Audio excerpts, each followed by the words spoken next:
मैं दिल्ली की जनता से पूछना चाहता हूं, मैं देश की जनता से पूछना चाहता हूं कि क्या केजरीवाल ईमानदार है कि गुनहगार है। दोस्तों, 2 दिन के बाद, आज से 2 दिन के बाद मैं सीएम की कुर्सी से इस्तीफा देने जा रहा हूं।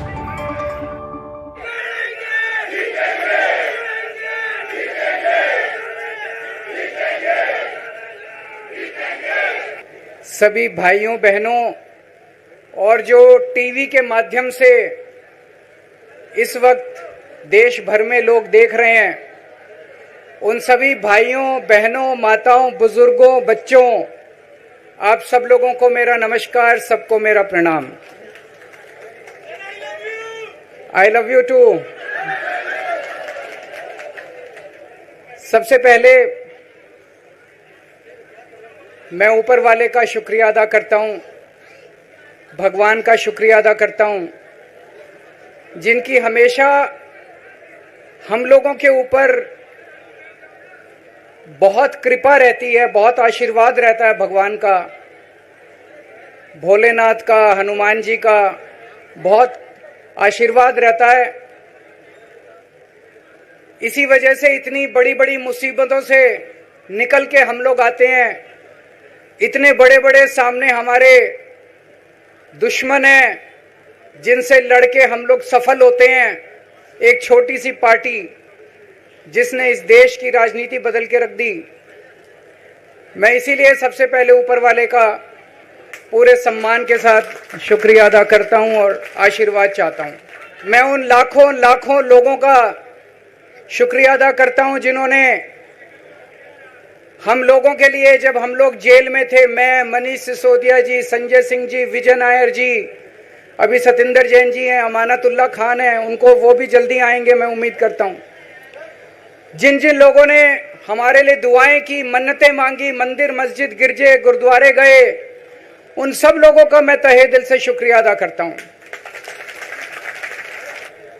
जेल में काफी वक्त मिला सोचने का, पढ़ने का, और कई किताबें पढ़ी, पॉलिटिकल किताबें पढ़ी, अपने स्वतंत्रता के आंदोलन की किताबें पढ़ी, गीता कई बार पढ़ी, रामायण पढ़ी, महाभारत पढ़ी।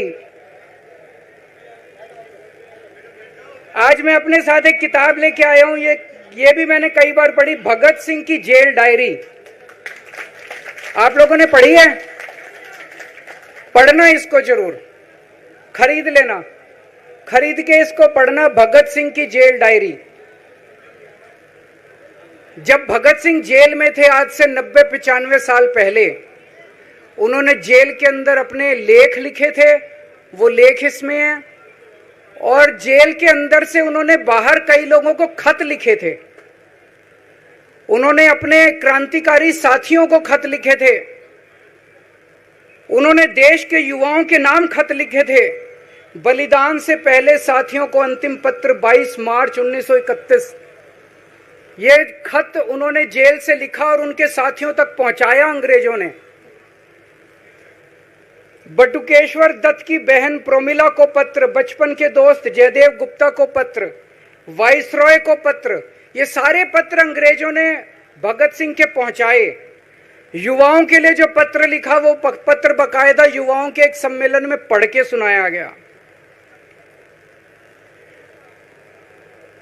भगत सिंह की शहादत के 95 साल बाद आजाद भारत के अंदर एक क्रांतिकारी मुख्यमंत्री जेल गया। मैं अभी जेल गया, मैंने जेल से एक ही पत्र लिखा था एलजी साहब को। 15 अगस्त था, देश का स्वाधीनता दिवस था। देश के आजादी के दिवस के ऊपर दिल्ली का मुख्यमंत्री दिल्ली सरकार की तरफ से झंडा फहराता है। मैंने एलजी साहब को 3 दिन पहले चिट्ठी लिखी, 15 अगस्त के 3 दिन पहले, कि एलजी साहब, मैं चूंकि जेल में हूं, मेरी जगह आतिशी जी को झंडा फहराने की इजाजत दी जाए। कुछ गलत तो नहीं लिखा? वो चिट्ठी मेरी एलजी साहब तक नहीं पहुंचाई गई, मुझे चिट्ठी वापस करी गई और मेरे को ये वार्निंग जारी की गई, ये वार्निंग भी लेके आया हूं, जिंदगी भर साथ रखूंगा ये मेरे को वार्निंग दी गई कि दूसरी बार अगर आपने एलजी साहब को चिट्ठी लिखने की हिम्मत करी तो आपके साथ जो फैमिली मुलाकात होती है हर हफ्ते, वो फैमिली मुलाकात बंद कर दी जाएगी।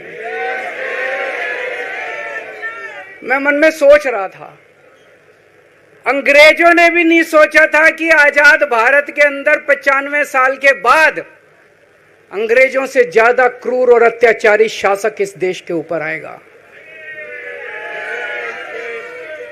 आपने सुना होगा बटुकेश्वर दत्त और भगत सिंह ने असेंबली में एक बम फेंका था, या सुना है सब लोगों ने? तो दोनों को जेल हुई, दोनों को एक ही जेल में रखा गया, बगल बगल वाली कोठरी में रखा गया। ये मैं चिट्ठी पढ़ के सुना रहा हूं आपको भगत सिंह की, जो उन्होंने प्रमिला को, बटुकेश्वर दत्त की बहन को लिखा। कल रात बट्टू को किसी दूसरी जेल में भेज दिया गया है, तब तक वो उनके साथ ही था भगत सिंह के। ये चिट्ठी 17 जुलाई 1930 की है। उनकी जुदाई मेरे लिए असहाय हो रही है। भगत सिंह लिख रहे हैं बटुकेश्वर दत्त की बहन को कि बटुकेश्वर दत्त की जुदाई मेरे लिए असहनीय हो रही है। आज पहला दिन है जब मैं अपने को पूरी तरह उद्विग्न पा रहा हूं और मेरे लिए हर मिनट एक बोझ बन गया है। एक मित्र से जुदा होना सचमुच सगे भाई से भी ज्यादा प्रिय थे मेरे को बटुकेश्वर। तो दोनों साथ रहते थे। 95 साल के बाद मनीष सिसोदिया और केजरीवाल एक ही केस में जेल जाते हैं। मनीष सिसोदिया को अलग जेल में रखते हैं, मेरे को अलग जेल में रखते हैं, साथ मिलने की इजाजत नहीं दी जाती। आजादी की लड़ाई जब हुई, जवाहरलाल नेहरू जेल गए, महात्मा गांधी जेल गए, बाबा साहब अंबेडकर जेल गए, चंद्रशेखर आजाद जेल गए, अशफाकुल्ला जेल गए, कितने स्वतंत्रता सेनानी जेल गए, कई कई सालों तक जेल गए। जब वो जेल जाते थे उनसे मुलाकात के लिए उनके साथी उनसे मिलने जाया करते थे, उनके घर के लोग जाते थे, उनके रिश्तेदार उनसे मिलने जाते थे, और जब वो मिलने के लिए जाते थे वो उनसे पॉलिटिकल बातें करते थे। वो उनसे बातें करते थे कि कैसे अंग्रेजों को उखाड़ के फेंकना है। जब मिलने के लिए जेल में जाते थे, जब मैं जेल में था एक दिन संदीप पाठक मेरे से मिलने के लिए आया। मैं भी पॉलिटिकल आदमी हूं, वो भी पॉलिटिकल, हमारी पार्टी का संगठन मंत्री है। आके उसने मेरे से पॉलिटिकल बातें करी। और क्या करता, रोमांटिक बातें थोड़ी करता। तो पॉलिटिकल आदमी वो, पॉलिटिकल आदमी मैंने उससे पूछा देश में क्या चल रहा है, उसने देश की पॉलिटिकल हालत बताई। मैंने उससे पूछा पार्टी में क्या चल रहा है, उसने संदीप पाठक को ब्लैक लिस्ट कर दिया गया। उसके बाद मेरे से मिलने नहीं दिया गया। भगत सिंह जब फांसी पे चढ़े, उन्होंने सपने में भी नहीं सोचा था एक ऐसा भारत होगा। आज से 95 साल के बाद इस देश के अंदर इतनी क्रूर और अत्याचारी सरकार आएगी कि अंग्रेजों को भी पीछे छोड़ देगी। दोस्तों,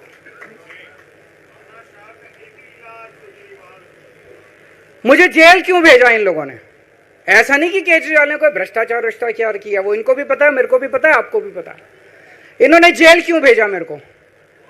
इनका मकसद था आम आदमी पार्टी को तोड़ना।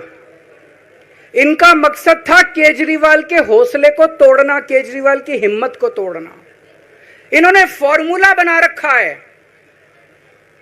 आप देख रहे हो किस तरह से एमएलए तोड़ दो, एमएलए खरीद लो, ईडी भेज के डरा दो, सीबीआई भेज के डरा दो, फर्जी केस कर दो, जेल में डाल दो, पार्टी तोड़ दो। महाराष्ट्र में कैसे उन्होंने 2-2 राष्ट्रीय पार्टियां तोड़ दी। पार्टी तोड़ दो, सरकारें गिरा दो और अपनी सरकार बना लो। इनको यह लग रहा था केजरीवाल को जेल भेज देंगे तो दिल्ली में इनकी पार्टी टूट जाएगी, दिल्ली में बीजेपी की सरकार बना लेंगे। इनको लग रहा था पंजाब की सरकार तोड़ के पंजाब में हम अपनी सरकार बना लेंगे, इनके एमएलए तोड़ लेंगे। लेकिन हमारी पार्टी नहीं टूटी, हमारे एमएलए नहीं टूटे, हमारे एमएलए तो छोड़ो, कार्यकर्ता भी नहीं टूटे। इनकी बड़ी बड़ी साजिशों के खिलाफ, बड़े बड़े षड्यंत्रों के खिलाफ केवल आम आदमी पार्टी में ताकत है जो आज इनका सामना कर रही है। इनको लगा केजरीवाल के हौसले तोड़ देंगे। आज मैं आपके सामने खड़ा हूं और मैं पूरे विश्वास के साथ कह रहा हूं कि जेल के इन 150-200 दिन जो मैं जेल में रहा, इन दिनों ने मेरे हौसले को और 100 गुना बढ़ा दिया है, कम करने की बजाय। इन्होंने मेरे ऊपर आरोप लगाए, मनीष जी के ऊपर आरोप लगाए हैं। इस देश का जो सबसे कठोर कानून है, ईडी का कानून, पीएमएलए, जिसमें बेल भी नहीं मिलती, बेल मिलनी भी मुश्किल है, उसके अंदर हमारे ऊपर तरह तरह के इन लोगों ने आरोप लगाए हैं। कोर्ट से हमको बेल मिल गई, उसके बावजूद आज की तारीख में, आज जो स्थिति है, इससे फालतू कोर्ट और कुछ नहीं कर सकता था जितना कोर्ट ने कर दिया हमारे पक्ष में। हम कोर्ट के बहुत शुक्रगुजार हैं। कोर्ट ने हमें बेल दे दी, अभी बेल तक ही दे सकता था।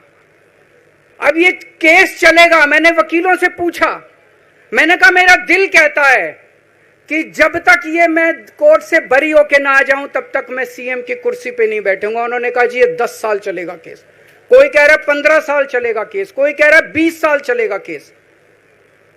तो केस ये अभी लंबा चलेगा। आज कोर्ट जितना कर सकता था, कोर्ट ने हमारे पक्ष में निर्णय लिया है, हमें बेल दे दी। उन्होंने ऐसे कानून में जिसमें बेल मिलनी नामुमकिन होती है, उन्होंने बेल दे दी। आज मैं आपकी अदालत में आया हूं, जनता की अदालत में आया हूं, आपसे पूछने के लिए आया हूं, क्या आप केजरीवाल को ईमानदार मानते हो कि गुनहगार मानते हो?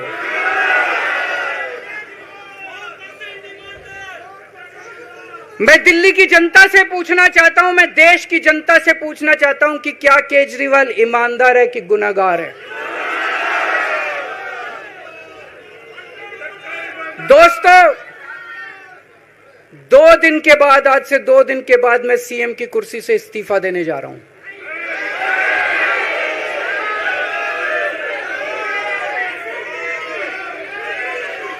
और मैं तब तक सीएम की कुर्सी पे नहीं बैठूंगा जब तक जनता अपना फैसला ना सुना दे। मैं जनता के बीच में जाऊंगा, गली गली में जाऊंगा, घर घर में जाऊंगा, और जब तक जनता अपना फैसला ना सुना दे कि केजरीवाल ईमानदार है, तब तक मैं सीएम की कुर्सी के ऊपर नहीं बैठूंगा।